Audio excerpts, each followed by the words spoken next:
बिस्मिल्लाहिर्रहमानिर्रहीम, अस्सलाम वालेकुम। Welcome to all students. मैं हूं आपका टीचर मोहम्मद अफजल वकार और आप देख रहे हैं मेरा यूट्यूब चैनल वकार इंस्टीट्यूट। MTH 401 की न्यू वीडियो के साथ क्विज़ 1 की हाज़िर हुआ हूं। ये मेरे पास दो क्विज़ हैं, ये बहुत ही इंपॉर्टेंट क्विज़ हैं, तो ये मैं आपको एक्सप्लेन करूँगा। सेपरेबल फॉर्म के टॉपिक में से हैं।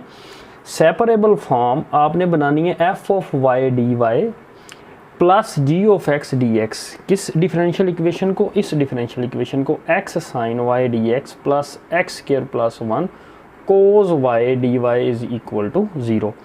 मैंने इस इक्वेशन को क्या किया, मैंने जो है ये जो डी वाई वाली टर्म है उसको पहले लिख दिया, प्लस और डी एक्स वाली टर्म को मैंने बाद में लिख दिया इज इक्वल टू 0। सिंपली मैंने ये किया। यहाँ तक आपको समझ आ गई होगी।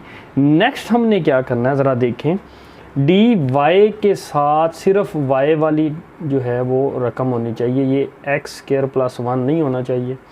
और इधर जो है वो डी एक्स के साथ सिर्फ एक्स वाली रकम होनी चाहिए, साइन वाई जो है वो नहीं होना चाहिए। हम क्या करेंगे, हम इधर साइन वाई और इधर जो है हमारे पास क्या नहीं होना चाहिए, एक्स स्क्र प्लस 1, ये और साइन वाई दोनों जो हैं उसके साथ हम क्या कर देते हैं, दोनों टर्म्स को डिवाइड कर देते हैं। तो हमारे पास क्या हासिल होगा, ज़रा देखें, ये कैंसिल हो जाएंगे, ये हमारे पास दोनों क्या हैं, कैंसिल हो जाएंगे। ये बन जाएगा cos y over sign Y. क्या होता है हम जानते हैं, ये कोट वाई होता है एंड डी वाई प्लस हमारे पास क्या है एक्स ओवर यहाँ पे बचेगा X square plus 1 and then D x is equal to 0। Simply ये देखें कितनी आसानी से ये सेपरेबल फॉर्म बन गई। तो आपका करेक्ट ऑप्शन क्या है, तो आपको नज़र आ रहा है ए बी सी डी में कौन सा करेक्ट ऑप्शन है, आपका बी जो है ये आपका करेक्ट ऑप्शन है। अगर वीडियो पसंद आ रही है तो इसको लाइक करें, वीडियो पे कमेंट करें और वीडियो को ज़्यादा से ज़्यादा शेयर करें। थैंक यू, जज़ाकल्लाह। नेक्स्ट क्विज है हमारे पास separable form g x D x plus f y D Y is equal to 0 of the differential equation. ये हमारे पास एक डिफरेंशियल इक्वेशन है, हम इसको ऐसे ही लिख देंगे। इधर उसने कहा था कि डी वाई वाली टर्म आपने पहले रखनी है और डी एक्स वाली बाद में रखनी है। इधर उसने कहा है आपको कि आपने एक्स वाली टर्म पहले रखनी है और वाई वाली बाद में रखनी है। तो वही हम चेंज नहीं अब करेंगे, उधर हमें ज़रूरत थी, इधर हमें ज़रूरत नहीं है। हम क्या करते हैं, इसको वैसे लिख लेते हैं 2x cos y and d x plus x square sec y minus sine y and d Y is equal to 0। तो ये है हमारे पास फॉर्म। अब हमें पता है डी एक्स के साथ इस कोस एक्स का क्या, कोस वाई का क्या काम और इस डी वाई के साथ इस एक्स स्क्र का क्या काम। अब हम क्या करते हैं, आपको समझ तो आ रही होगी कि हमने क्या करना है। हमने एक्स स्क्र और कोस वाई इनके साथ दोनों टर्मों को ये जो है डिवाइड कर देना दोनों टर्मों के साथ, तो ये कैंसिल हो जाएंगे, ये और ये। और आपके पास क्या आएगा, यहाँ पे जो है कोस वाई और कोस वाई कैंसिल और इधर जो है 2x है और 1x कैंसिल। क्या आया आंसर, यहाँ पे आ गया आपके पास 2/x dx। देन आप ज़रा देखें, गौर करें, ये सीकन वाई बाई, अगर चले मैं एक दफ़ा थोड़ा सा ना एक्सप्लेन कर दूं स्टूडेंट्स को।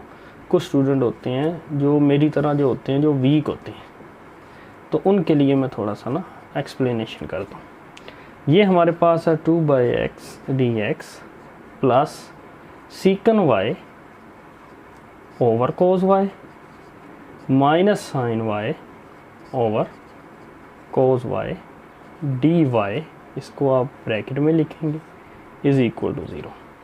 देन क्या आएगा 2/x dy, ये ऊपर जाके सीकन वाई हो जाएगा तो ये बन जाएगा sec square y minus sine y over cos y, ये बन जाएगा tan y and d Y is equal to 0। तो ये है हमारी सेपरेबल फॉर्म। तो ढूंढे ज़रा A B C and D में कौन सा करेक्ट ऑप्शन है। जी नज़र आ रहा है आपको, जी करेक्ट ऑप्शन है हमारे पास डी। वीडियो पसंद आ रही है तो लाजमी लाइक करें, वीडियो पे कमेंट करें, ज़्यादा से ज़्यादा इसको शेयर करें। जी नेक्स्ट क्विज है हमारे पास, which of the following substitution will transform the differential equation into separable form. ये हमारे पास एक डिफरेंशियल इक्वेशन है। इस डिफरेंशियल इक्वेशन को अगर आप देखें तो ये होमोजीनियस है। कैसे ये होमोजीनियस है मैं आपको बताता हूँ। D Y by D x and then है हमारे पास, हमने क्या करना होता है, हमने वेरिएबल t जो है वो पुट करना होता है डिफरेंशियल इक्वेशन में। अब हम देखते हैं कि ये y और ये x, हमने दोनों में t पुट किया, टी वाई एक नंबर जो है और टी एक्स, एंड देन फिर सीकन इधर y पे T Y and T x.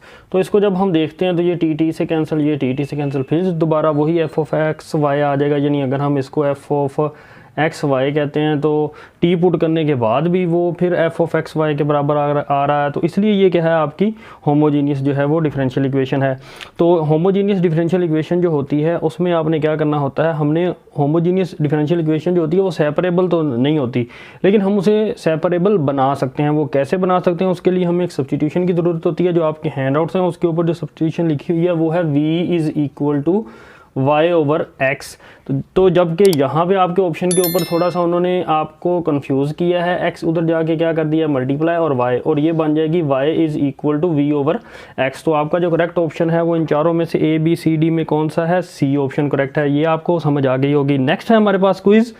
ये क्विज़ जो है ये बड़ा इंपॉर्टेंट है। ये डेफिनेशन है एग्जैक्ट डिफरेंशियल इक्वेशन की। हमारे पास एक डिफरेंशियल इक्वेशन है, उसकी टाइप ये है, उसमें जो dx का डिफरेंशियल होता है उसके साथ जो आपके पास रकम होती है उसको हम m ऑफ एक्स व वाई कहते हैं, और डी वाई के साथ जो डिफरेंशियल है उसके साथ जो रकम होती है उसको हम एन एक्स व वाई कहते हैं। Is exact if and only if. तो वो क्या है, हमारे पास पार्शियल डेरिवेटिव जो है m का वो with respect to y and जो n का विद रिस्पेक्ट टू x, अगर दोनों का आंसर क्या आ जाए, इक्वल आ जाए, तो वो डिफरेंशियल इक्वेशन क्या होती है, एग्जैक्ट होती है।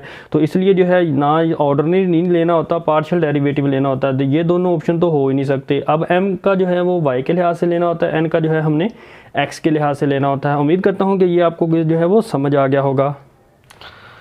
नेक्स्ट क्विज़ है हमारे पास द डिफरेंशियल इक्वेशन। ये हमारे पास डिफरेंशियल इक्वेशन दी गई है, ये मैंने आपको दिखा रहा हूँ। Differential equation is exact because, तो मैंने आपको जैसा कि पहले बताया डिफरेंशियल इक्वेशन जो है वो एग्जैक्ट कब होती है, तो उसका फार्मूला जो है वो मैं आपको यहाँ पे जो है, चलें यहाँ पे जो है मैं राइट कर देता हूँ। Partial m by partial y is equal to अगर आ जाए partial n by partial x के। तो अब आपको क्या पता कि m और n क्या है, तो ये जो dx यानी डिफरेंशियल dx है उसके साथ जो होती है आपकी जो रकम होती है, तो ये है आपकी m, और ये dy के साथ जो होती है ये आपकी क्या होती है n। तो ये आपने याद रखना है। तो अब हमारे पास m जो है वो है हमारे पास, अगर मैं यहाँ पे राइट करूँ, m जो है वो है 1 plus nature log x y. अब इस m का पार्शली डेरिवेटिव लेना है हमने विद रिस्पेक्ट टू y। तो मैं इसका पार्शली डेरिवेटिव लेता हूँ विद रिस्पेक्ट टू y। तो आंसर देखते हैं हमारे पास क्या आता है, 1 का 0 plus nature log x y का 1 ओवर एक्स वाई। देन हमने एक्स वाई का डेरिवेटिव लेना होता है, y का डेरिवेटिव लेंगे और x ट्रीट होगा एज अ कांस्टेंट, y का 1x x से कैंसिल। तो देन जब हम सिंप्लीफाई करेंगे तो आंसर आएगा 1 ओवर y। नेक्स्ट हम जानते हैं हमारे पास n जो है वो क्या है, वो है हमारे पास 1 प्लस x बाय y। तो देन हमने इस n का जो पार्शली डेरिवेटिव लेना है विद रिस्पेक्ट टू x लेना है, कि मैं अभी वो लेता नहीं हूँ पार्शियल डेरिवेटिव। मैंने इसको क्या किया है, 1 को 1 नहीं रहने दिया, आपको समझाने के लिए एक स्टेप मैंने किया x मल्टीप्लाई 1 बाय y। तो अब हमने इस n का पार्शली डेरिवेटिव लेना है with respect to x। Then है हमारे पास 1 का 0 प्लस x जो है वो 1 हो जाएगा, और 1 over y as a constant treat होगा, 1 over y as a constant है। तो आपका जो आंसर आएगा वो आएगा 1 ओवर y। तो हम देखते हैं कि हमारा partial m by partial y and partial n by partial x दोनों किसके इक्वल आए हैं, 1 ओवर y के। तो ये है हमारे पास, ये देखें ये भी 1 ओवर y है, ये भी 1 ओवर, लेकिन ये partial m by partial x है, बल्कि जब हमने m का जो लेना होता है वो partial m by partial y के लिहाज से लेना होता है। तो इसलिए हमारे पास ये ऑप्शन दोनों के लिए करेक्ट हैं कि partial m by partial y and partial n by partial x दोनों का आंसर क्या आ रहा है, 1 ओवर y। बिल्कुल सेम ऐसे ही ये हमारे पास क्विज़ जो है वो नेक्स्ट है, वो नेक्स्ट क्विज़ जो है वो मैं आपको एक्सप्लेन कर देता हूँ जल्दी से। ये है हमारे पास m, ये है हमारे पास n। m हमारे पास जो है वो है sin 2x माइनस 10y। तो इसका हमने पार्शली डेरिवेटिव लेना है partial m by partial y। तो हम लेंगे y के लिहाज से, तो ये x वाली है तो ये 0 माइनस सीकन स्क्वायर y, तो ये आंसर आ जाएगा माइनस सीकन स्क्वायर y।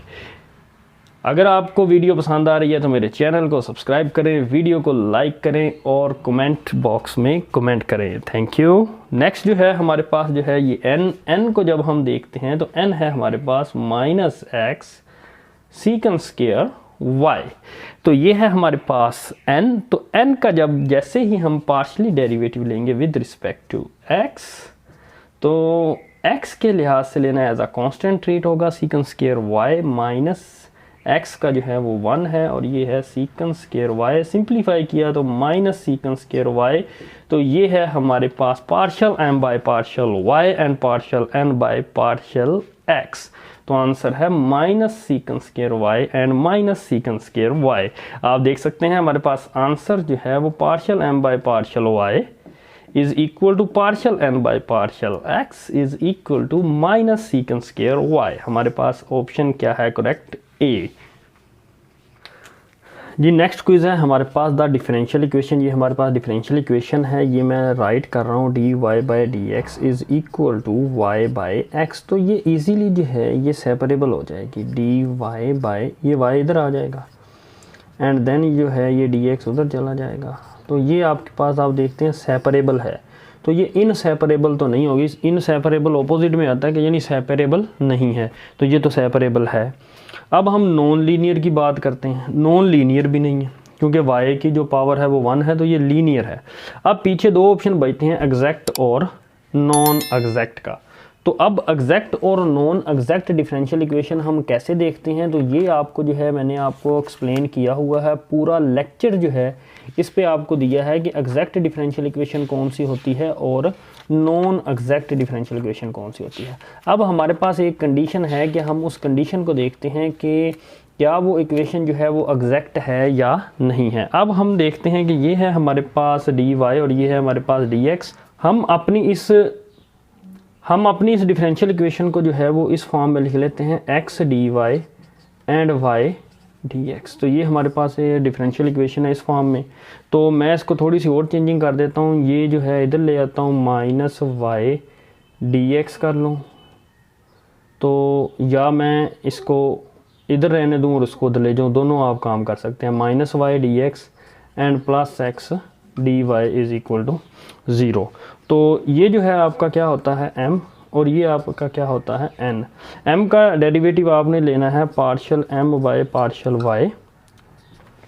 तो एग्जैक्ट इक्वेशन चेक करने के लिए आपने m का, तो आंसर आएगा यहाँ पे -1 क्योंकि m जो है माइनस y है, तो आंसर आ जाएगा -1। और अगर हमने partial n by partial x किया तो n क्योंकि x है तो आपके पास आंसर आएगा 1। तो ये दोनों इक्वल नहीं है, तो इसलिए ये एग्जैक्ट नहीं है। तो पीछे ऑप्शन कौन सा बचता है, वो बी ही बचता है, नॉन एग्जैक्ट, क्योंकि ये भी जो है ऑपोजिट के लिए इस्तेमाल होता है, नॉन एग्जैक्ट यानी एग्जैक्ट नहीं है। तो बात जो है ये सेपरेबल है इसलिए इनसेपरेबल नहीं है, लीनियर है इसलिए ये नॉन लीनियर नहीं है, ये एग्जैक्ट नहीं है इसलिए ये क्या है, नॉन एग्जैक्ट डिफरेंशियल इक्वेशन है। उम्मीद करता हूँ आपको समझ आ गई होगी। नेक्स्ट हमारे पास ये क्विज़ है, ये क्विज़ भी थोड़ा सा कॉम्प्लिकेटेड है। क्यों कॉम्प्लिकेटेड है मैं नेक्स्ट आपको एक्सप्लेन करता हूँ। ये है हमारे पास एक differential equation d Y by D x is equal to minus x by y. हम इसको सेपरेबल बनाते हैं, y D y minus x D x, दोनों तरफ इंटीग्रेशन ले लेते हैं। नेक्स्ट हमारे पास आ जाएगा वाई स्क्वायर बाय 2 और हम फिर क्या कर लेते हैं, is equal to minus x square by 2 plus c. तो अब हम क्या करते हैं कि हमारे पास जो है ये जो है वाई स्क्वायर आ जाता है हमारे पास। देन जो है हम देखते हैं हमारे पास क्या आएगा, यहाँ पे आ जाएगा ये 2 है, ये 2 है। अब हम इसको 2 के साथ मल्टीप्लाई कर देते हैं तो आंसर ये कुछ ऐसा बन जाएगा, ठीक है जी, 2c। तो देन जो है आप देखते हैं कि आपके पास जो आंसर जो है वो कुछ ऐसा नहीं है। तो सी की वैल्यू जो है अगर हम यहाँ पे 2 रखते हैं तो फिर आंसर जो है वो कुछ इस टाइप का आता है। तो सी की वैल्यू नहीं कंसीडर की हुई, तो अब हम क्या करते हैं, हम ये आंसर बना देते हैं y is equal to, actually answer जो है -x² प्लस 2c का square root and plus minus है। तो जो है आपके पास यहाँ पे जो आपके हैंड आउट्स है सी की कुमर 2 निकाली हुई है, तो क्योंकि कंडीशन ही नहीं दी हुई इनिशियल कंडीशन, तो हम कैसे सी की वैल्यू निकालें। तो ये जो है मैं आपको क्विज़ जो है आगे इनिशियल कंडीशन का एक एक्सप्लेन करता हूँ सी की वैल्यू कैसे निकलती है इसके बाद। तो ये जो है सी की कीमत 2 होगी, तो देन 2 + 2 4 होगा, तो देन हमारे पास 4 - x² जो है वो आंसर आएगा। तो ये मैं इस आंसर को क्यों करेक्ट कह रहा हूँ, क्योंकि सी की कीमत जो है 2c की कीमत जो है वो 4 है, सी की कीमत 2 है, 2c की 4 है। तो जो आपके हैंड आउट्स हैं मैं आपको वो शो करवा देता हूँ जी। ये आपके पास हैंड आउट्स हैं, तो ये जो है आपके पास जो फॉर्म है इसमें जो है आपके जो 4 आंसर जो है दिया हुआ है 4 - x², यही जो है आपकी डिफरेंशियल इक्वेशन है। तो इसलिए जो है हम ये आंसर जो है वो करेक्ट कर रहे हैं। लेकिन सोल्यूशन में अगर हम बात करें तो इनिशियल कंडीशन नहीं गिवन दी गई, इसलिए जो है वो आपका जो करेक्ट ऑप्शन जो है वो ये बनता है। तो लेकिन क्योंकि अकॉर्डिंग टू हैंड आउट्स तो आपने MCQs जो है उसमें से एक जो है सबसे सूटेबल ऑप्शन जो है वो फिर यही बनता है आपका। तो ये आपका क्या है, करेक्ट आंसर है। ये हमारे पास नेक्स्ट क्विज़ है, ये मैंने पिछली वीडियो में भी करवाया, ये थोड़ी सी जो है वो कन्फ्यूजन हो गई है स्टूडेंट को, तो ये मैं दोबारा करवाने लगा हूँ। ये क्विज़ जो है ये दोबारा करवाने लगा हूँ, तो वो इंटीग्रेशन मैंने थोड़ी सी डायरेक्ट कर दी थी, और प्रोसीजर जो है जैसे ये प्रोसीजर जो है इससे पिछले क्विज़ को मैंने समझाया है, ये वही प्रोसीजर है कि ये हमारे पास डिफरेंशियल इक्वेशन है, ये हमने इम्प्लिसिट सोल्यूशन जो है इसका बताना है। तो ये हमारे पास जो है पीछे हमने एक्सप्लिसिट सोल्यूशन बताया था, और जब यहाँ पर हमने इम्प्लिसिट सोल्यूशन को जो है वो एक्सप्लेन करना है जी। यहाँ पर ये हमारे पास है कि डिफरेंशियल इक्वेशन, हम इस डिफरेंशियल इक्वेशन को जो है वो लिख लेते हैं। हमारे पास है ये dy/dx is equal to -x/y। हम इस डिफरेंशियल इक्वेशन को जो है वो सेपरेबल फॉर्म में जो है वो कन्वर्ट कर लेते हैं। देन हमने इंटीग्रेशन लिया, तो y dy and integration -x dx। Then हमारे पास यहाँ पे आएगा y²/2। मैंने अकेला y² लिख दिया था, वो 2 इसलिए नहीं लिखा था, वो मैं आपको आगे एक्सप्लेन कर देता हूँ। -x²/2 एंड देन है हमारे पास +c।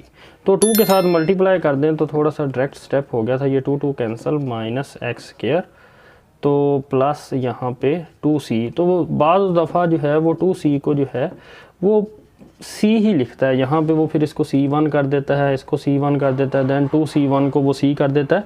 तो ये कोई इशू नहीं है, लेकिन हमारा जो प्रॉब्लम है यहाँ पे वो एक्चुअली c की वैल्यू है। c की वैल्यू जो है वो आपको गिवन दी ही नहीं गई, तो वो है हमारे हैंडआउट्स के ऊपर, जैसे मैंने आपको पीछे शो करवाया उसी एग्जांपल में आपको जो c की वैल्यू 4 है, तो इसलिए हमने जो है वो बेस्ट सूटेबल आंसर जो है वो सिलेक्ट करना होता है। तो हमारे पास जो है वो बेस्ट सूटेबल आंसर क्या है कि आपके पास ये है -x² जो है, और देन हमारे पास ये हमारा आंसर है x², देन है ये इधर आके x² हो जाएगा plus y² - c is equal to 0। तो जो आपके हैंड आउट्स है आप उस पर ज़रा देखें, मैं आपको दोबारा अगेन शो करवाता हूँ। ये आपके हैंड आउट्स, तो ये है, ये हमारे पास हैंड आउट्स हैं, और ये आप देख सकते हैं -4 जो है वो c की वैल्यू, यहाँ पे जो है वो c की वैल्यू की कीमत जो है वो 4 है। तो देन हमने जो है ये इम्प्लिसिट सोल्यूशन है इस डिफरेंशियल इक्वेशन का जो आपको गिवन दी गई है, और ये इसका एक्सप्लिसिट सोल्यूशन है जो हमने इससे पिछले क्विज़ में किया था। तो अब जो है जो हमारा जो c की कीमत जो है वो यहाँ पे जो है वो कितनी है, 4 है। तो c इज़ इक्वल टू 4 है, तो हमने यहाँ पे जो हमारा करेक्ट आंसर है वो क्या है, b है। उम्मीद करता हूँ कि आपको अब ये जो है सारी कन्फ्यूजन जो है वो दूर हो गई होगी। c की वैल्यू जो है वो क्यों नहीं निकली, वो इसलिए नहीं निकली क्योंकि हमें जो है वो कंडीशन ही नहीं प्रोवाइड की गई थी। तो नेक्स्ट क्विज़ में आपको समझ आ जाएगी कि ये क्या सीन है। तो in the journal solution of the separable differential, तो इसका ये सोल्यूशन है, ये आपको जर्नल सोल्यूशन उसने बता दिया, इक्वेशन डिफरेंशियल इक्वेशन नहीं आपको बताई, उसने उस डिफरेंशियल इक्वेशन का आपको सोल्यूशन बताया। और और एक ये इनिशियल कंडीशन आपको दी है, हमें पता है ये y की वैल्यू जो है यहाँ पे वो क्या है, मैं यहाँ पे चले नीचे राइट कर देता हूँ। y की वैल्यू है 1/2 का स्क्वायर रूट एंड देन है हमारे पास x की वैल्यू भी है 1/2 का स्क्वायर रूट। ये हमारे पास x की वैल्यू है, ये हमारे पास y की वैल्यू है। तो हम इस इक्वेशन में दोनों वैल्यूज़ पुट करते हैं तो हमारे पास आंसर आता है साइन इनवर्स y की कीमत है 1/2 का square root is equal to cos inverse, इसकी भी कीमत है 1/2 का स्क्वायर रूट, x की भी कीमत है प्लस c। तो जब आप इसको सिंप्लीफाई करते हैं ना तो आंसर आपका आता है 45। तो इधर भी 45 आंसर है प्लस c। दोनों को जब आप कैलकुलेटर के साथ, जैसे मैंने आपको शो करवा देता हूँ अपना कैलकुलेटर, ये आप कैलकुलेटर से देख सकते हैं साइन इनवर्स 1/2 का स्क्वायर रूट आंसर 45 और देन फिर ऊपर मैंने आपको ये कोज इनवर्स 1/2 का स्क्वायर रूट जो है उसकी जो है वो वैल्यू क्या आ रही है, दोनों की 45 वैल्यू आ रही है, साइन इनवर्स 1/2 की भी और कोज इनवर्स 1/2 की भी। तो देन जो है 45 ये इधर आएगा, 45 माइनस 45 इज़ इक्वल टू सी। तो देन सी की कीमत क्या आ रही है 0। तो हमें जो है वो इनिशियल कंडीशन ही नहीं उसने बताई, तो हम सी की वैल्यू कैसे फाइंड करेंगे। इसलिए जो है वो इस सवाल में और उससे पिछले सवाल में जो है वो कन्फ्यूजन पैदा हो रही है। और मैंने जो है वो यहाँ पर जो है वो डायरेक्ट कर दिया था, ये 2 जो है वो मल्टीप्लाई करके ही लिख दिया था। तो इसलिए जो है वो आपको पिछली वीडियो में जो है वो कन्फ्यूजन हो रही है। अगर कोई आपको और मसला हो तो आप मुझे जो है वो मेरे नंबर पर टेक्स्ट करके जो है वो पूछ सकते हैं।